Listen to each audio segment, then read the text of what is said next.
বন্ধুরা, কাকা কথা আমি এসে গেছি, এখন ভিডিওটা করছি। তাই আজকে আমার মা বললো আজকে সয়াবিনের আলুর তরকারি, ডাল,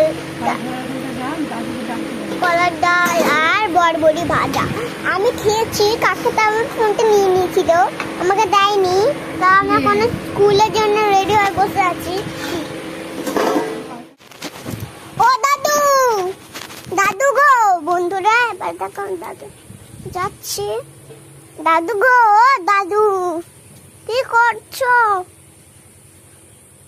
দাদু, আমাকে স্কুলে দিয়ে আসবা না?